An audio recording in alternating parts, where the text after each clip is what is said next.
Programado está con la doctora Isabel Abella, catedrática de la universidad, es profesora del sistema de universidad abierta de la Facultad de Filosofía y Letras y en la Facultad de Historia.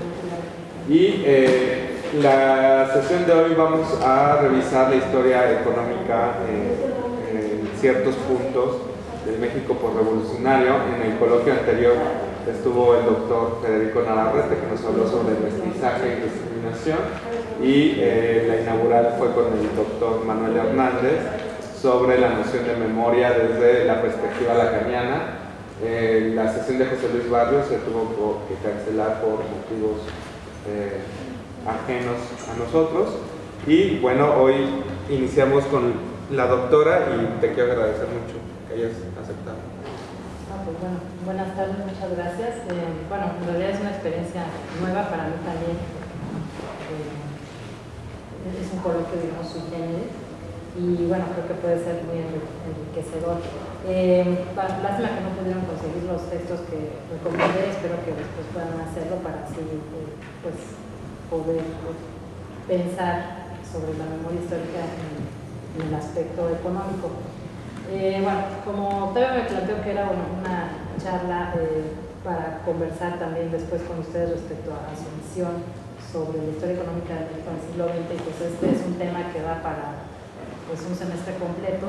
Lo que pensé es estructurar una presentación en la que me detengo en las crisis económicas que tuvo México a lo largo del siglo XX, un poco para revisar las características de esas crisis y a partir del análisis de los antecedentes, características y consecuencias de cada una de esas crisis, cómo confrontar cuáles fueron las continuidades y los cambios de la economía mexicana a lo largo del siglo XX. Y quizá también contribuir a través de este análisis un poco a repensar parte de nuestra memoria histórica por lo que se refiere a la economía del siglo XX. Es decir, todos tenemos una noción de cómo fue la economía, cuáles fueron los momentos de crisis o de estabilidad, en fin, pero a lo mejor algunas de estas nociones, que son como lugares comunes, no se ajustan en todo a lo que sabemos que pasó históricamente, digamos, ¿no? Entonces, bueno, la intención es esa y espero que pues, sirva para los propósitos del coloquio.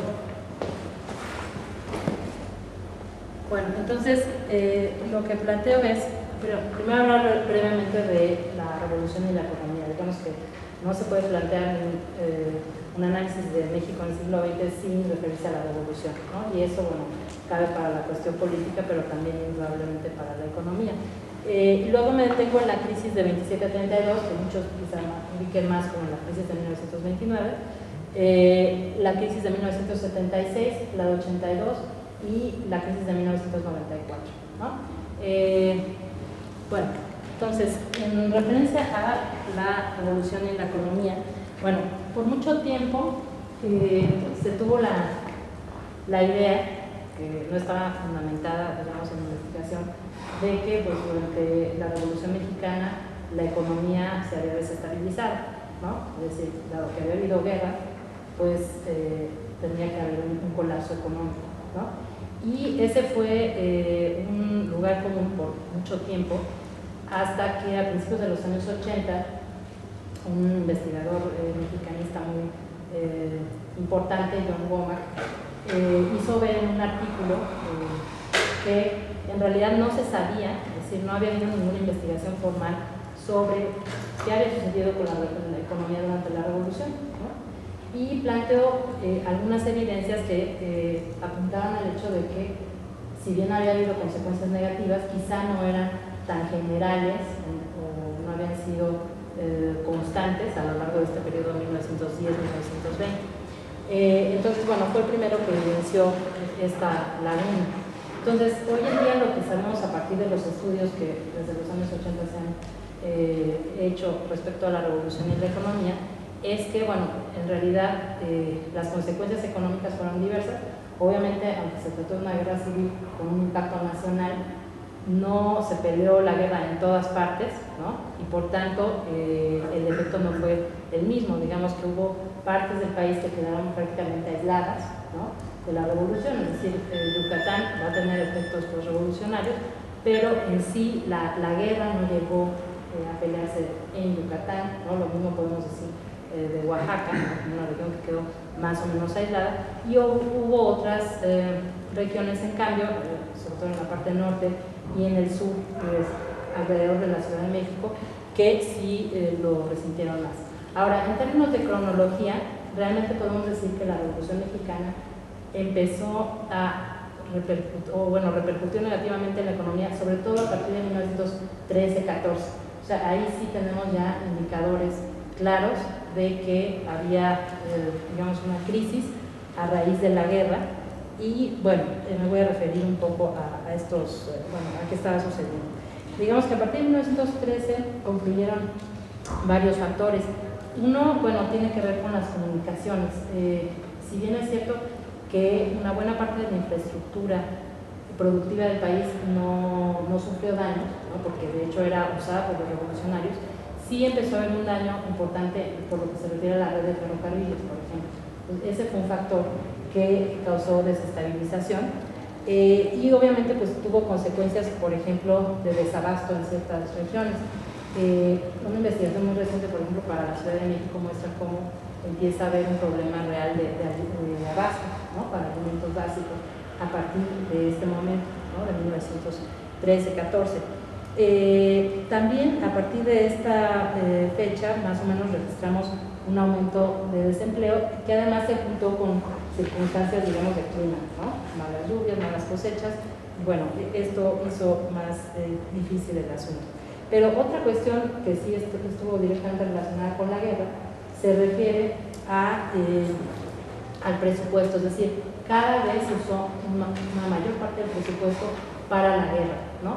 Hay que tomar en cuenta que estamos ya en este momento en la gestión de Victoriano Huerta y una gestión que generó mucha oposición y de hecho lleva al levantamiento de Carranza, de Zapata, ¿no? De Villa, y después, a partir de 1914, a la llamada lucha de facciones.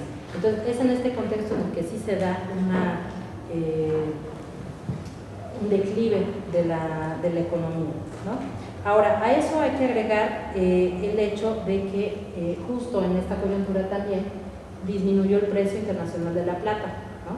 Entonces, como uno de los productos que más vendía México en el exterior era la plata, eso tuvo repercusiones negativas en las compañías mineras, ¿no? Entonces, digamos que se juntaron ahí circunstancias tanto internas como externas que, bueno, llevan a una situación muy delicada. Uno de los puntos importantes donde sí se puede hablar de un colapso económico a raíz de la revolución tiene que ver con el sistema bancario. O sea, en otros puntos no, por ejemplo, se ha demostrado cómo, por lo que se refiere a las industrias en sí, las industrias prácticamente salieron intactas y eso explica cómo a partir de 1920 hay una recuperación muy rápida. Pero en el sistema bancario sí va a haber un colapso, ¿no? Un franco colapso. Porque, digamos, antes de México revolucionario se tenía un sistema bancario relativamente centralizado, ¿no? Pero estaba en manos privadas, ¿sí?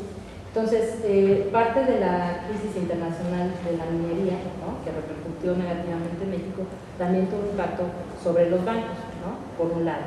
Ahora, por otra parte, el endeudamiento que ya se venía arrastrando desde el Porfiriato aumentó a raíz de la guerra, ¿no? Por ejemplo, Victoriano Huerta pues, recibe préstamos, de hecho es el último préstamo importante que va a haber, ¿no? Durante la revolución para continuar con la lucha, ¿no? Entonces eso también genera presión en el sistema bancario.